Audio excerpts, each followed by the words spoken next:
الحمد للہ رب العالمین والصلاة والسلام علی رسولہ الکریم وعلی آلہ واصحابہ اجمعین بسم اللہ الرحمن الرحیم۔ ترمذی اور ابن ماجہ کی روایت ہے کہ آپ صلی اللہ علیہ وسلم نے ارشاد فرمایا کہ حج اور عمرہ پے در پہ کیا کرو، بے شک یہ حج اور عمرہ پے در پہ کرنا گناہوں اور غریبی کو اس طرح دور کرتا ہے جیسے بھٹی لوہے اور سونے چاندی کی میل کچیل کو دور کر دیتی ہے۔ یعنی حج عمرے سے فقر و فاقہ دور ہوتا ہے اور انسان گناہوں سے پاک ہو جاتا ہے۔ ہر مسلمان کی دل کی تمنا ہوتی ہے کہ وہ حرمین شریفین کی زیارت کرے اور بار بار یہ حرمین شریفین کا سفر کرے اور بیت اللہ کا طواف کرے اور بیت اللہ شریف کو اپنے آنکھوں سے بار بار دیکھے اور اس کے بعد مدینۃ المنورہ میں حاضر ہو کر آپ صلی اللہ علیہ وسلم کے دربار پر درود اور سلام پیش کرے۔ کتنے ہی لوگ ہیں وہ اپنی زندگی میں اسباب کے نہ ہونے کی وجہ سے حج عمرے کی سعادت حاصل نہیں کر سکتے، اور کتنے ہی لوگ ایسے ہوتے ہیں کہ ان کے بعد اسباب ہوتے ہیں لیکن زندگی کی مصروفیات کی وجہ سے وہ اپنا وقت نہیں نکال سکتے اور اسی تمنا میں وہ دنیا سے چلے جاتے ہیں۔ اس سے پتہ چلتا ہے کہ یہ سعادت اللہ تعالیٰ کے فضل و رحمت سے نصیب ہوتی ہے، اس میں مال کا کوئی عمل دخل اتنا نہیں ہے۔ اگر انسان اپنے دل میں شوق رکھے اور اللہ تعالیٰ سے مانگتا رہے اور ایسے وظائف اختیار کرے کہ جن کی برکت سے اللہ تعالیٰ حج عمرہ نصیب فرماتے ہیں، تو اللہ تعالیٰ اپنے خزانوں سے ایسے اسباب پیدا فرما دیتے ہیں کہ اپنے گھر کی زیارت اور نبی علیہ السلام کے روضہ رسول کی زیارت نصیب فرماتے ہیں۔ آج میں ایسے ایک وظیفے کا ذکر کروں گا، اگر آپ اس کی کثرت کریں اور جس ترتیب سے میں بتاتا ہوں آپ اس کو پڑھیں تو انشاءاللہ اللہ تعالیٰ آپ کو بھی بار بار حرمین شریفین کی زیارت نصیب فرمائیں گے۔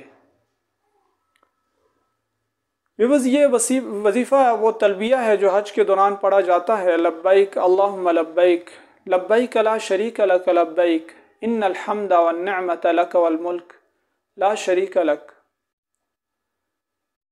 آپ نے اس کی ایک تسبیح صبح اور ایک شام ہر روز کرنی ہے۔ اللہ تعالیٰ آپ کو اپنے فضل و رحمت سے بار بار حرمین شریفین کی زیارت نصیب فرمائیں گے۔ ایک کتاب میں کسی خاتون کا واقعہ نقل تھا، میں پڑھ رہا تھا کہ اس کو اللہ تعالیٰ نے 7 دفعہ اس وظیفے کی برکت سے اپنے گھر کی زیارت نصیب فرمائی۔ وہ خاتون اس وظیفے کو یعنی اس تلبیہ کو لبیک اللہم لبیک لبیک لا شریک لک لبیک ان الحمد والنعمت لک والملک لا شریک لک لبیک، اس کی ایک تسبیح وہ صبح پڑھتی تھی اور ایک شام کو پڑھتی تھی۔ اللہ تعالیٰ نے اس کی برکت سے اس خاتون کو 7 دفعہ اپنے گھر کی زیارت نصیب فرمائی۔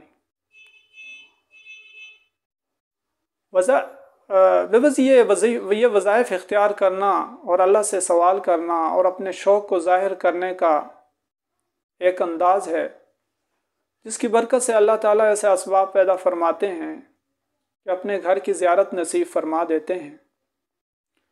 ایک طریقہ تو اس وظیفے کا پڑھنے کا یہ ہے، اور دوسرا یہ ہے کہ جب اذان ہو تو آپ ادب کے ساتھ اذان کا احترام کریں، اس کو سنیں، اور اس کے بعد اذان کے بعد کی دعا اللہم رب هذه الدعوة التامة والصلاة القائمة آت محمدا الوسیلة والفضیلة والدرجة الرفیعة وابعثه مقاما محمودا الذي بعثته انك لا تخلف الميعاد، اس دعا کے پڑھنے کے بعد آپ اسی تلبیہ کو 3 دفعہ 5 دفعہ یا 7 دفعہ پڑھیں۔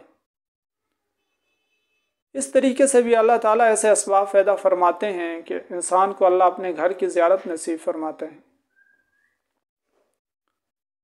یعنی آپ نے اذان کا جواب دینا ہے اور اس کے بعد یہ دعا اذان کے بعد جو پڑھی جاتی ہے، اس کے بعد دعا پڑھنے کے بعد 3 دفعہ یہ تلبیہ پڑھنا ہے یا 5 دفعہ یا 7 دفعہ۔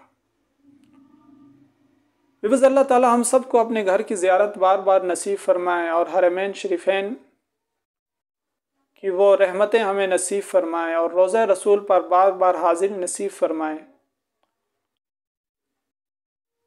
اور اللہ تعالی ہم سب کی دنیا آخرت اچھی فرمائے اور ہمارا خاتمہ بالخیر فرمائے۔ آپ اس ویڈیو کو زیادہ سے زیادہ شیئر کریں۔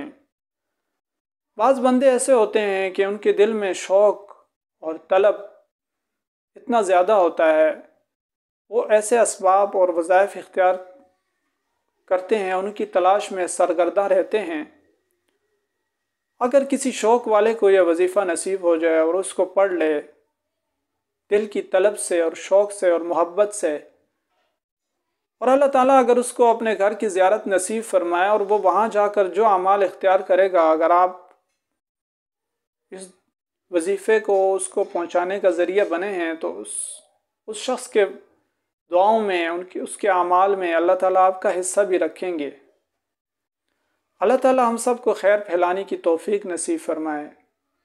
بس آپ خیر کو پھیلائیں، اللہ تعالیٰ آپ کے لیے، آپ کے زندگی میں، آپ کے آس پاس خیر مہیا فرمائیں گے۔